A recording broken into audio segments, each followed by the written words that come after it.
आज हम Bhagwat Gita chapter 17 the divisions of faith के श्लोक 24 को कवर करने वाले हैं। रोज की तरह पहले संस्कृत में मैं श्लोक को पढ़ूंगी, उसके इंग्लिश ट्रांसलेशन को देखेंगे और मीनिंग को समझेंगे। तो चलिए शुरू करते हैं।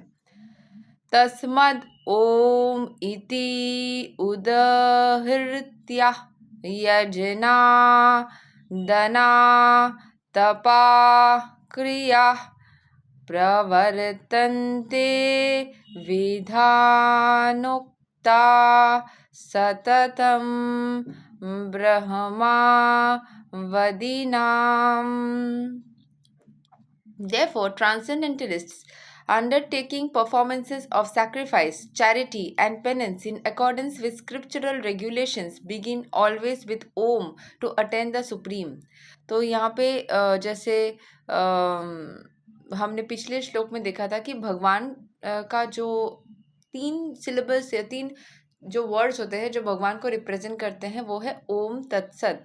कोई भी मंत्र शुरू होता था वैदिक मंत्र तो ओम तत्सत बोलकर ही शुरू होता था। वैसे ही बोला जा रहा है जो लोग भगवान को याद रखते हुए भगवान के चिंतन करते हुए कोई भी कार्य करते हैं वो ओमकार से स्टार्ट करते हैं।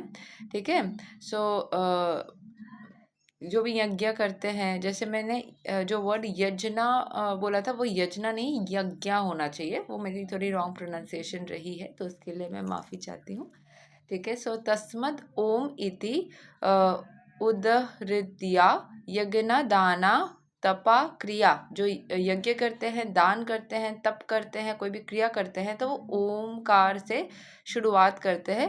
प्रवर्तन्ते विधानोक्ता सततम ब्रह्मा वदीनाम। तो यहाँ के एक्सप्लेनेशन को पढ़ते हैं। ओम तद विष्णु परमम पदम, the lotus feet of Vishnu are the supreme devotional platform. The performance of everything on behalf of the supreme personality of Godhead assures the perfection of all activity. जब हम विष्णु के शरण में रह के कोई भी कार्य करते हैं, चाहे उनका कृष्ण रूप में हो या फिर विष्णु रूप में हो, तो सारे कार्य हमारे बनते हैं। ठीक है। मैं इसके रिगार्ड्स में एक चीज़ बताना चाहूँगी। मैं कल एक पॉडकास्ट देख रही थी जहाँ पे यहाँ ये बोला जा रहा था शनिदेव जो हमारे ग्रह है उनके बारे में। शनिदेव जो होते हैं वो बहुत ही एक क्रूएल तो नहीं बोलूँगी बट स्ट्रिक्ट ग्रह होते हैं।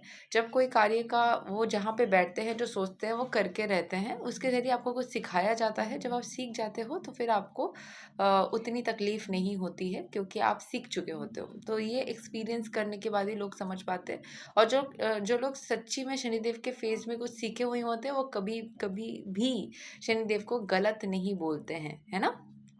शनिदेव के फेज में लोग सबसे strong lessons of life generally सीखते हैं। केतु भगवान और राहु भगवान के इसमें चलते हैं। क्यों मैं भगवत गीता पढ़ते वक्त इस वीडियो में मैं क्यों शनिदेव को ला रही हूँ, क्योंकि वहाँ पे मैं जब देख रही थी वहाँ पे बोल रहे थे कि शनिदेव की कभी भी श्री हरि के सामने नहीं चलती है, माता काली के सामने नहीं चलती है। मैंने कहीं देखा था वो भैरव जी की, मतलब जो हमारे महादेव के भैरव रूप है उसके, मतलब महादेव के सामने भी नहीं चलती, उनके भैरव रूप में, थोड़ा सा फियर्स रूप में।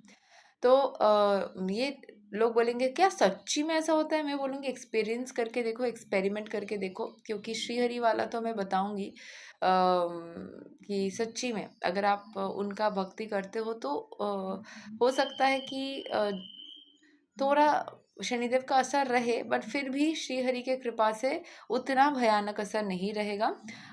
एक बार करके देखना तभी समझ पाओगे, क्योंकि मैंने खुद क्योंकि मैं एस्ट्रोलॉजर हूँ, अपनी एस्ट्रोलॉजिकल चार्ट खुद देखती हूँ।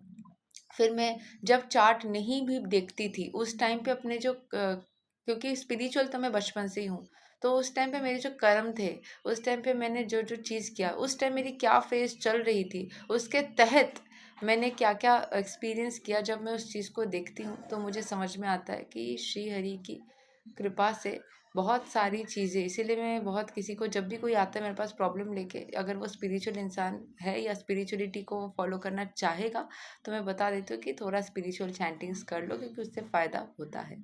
चाहे आप श्री हरि के करो या फिर जिस किसी इष्ट देवता है उनके करो, घूम फिर के एक ही बात है, बट फिर भी करो, उसके ज़रिए आपको बहुत मदद मिलती है।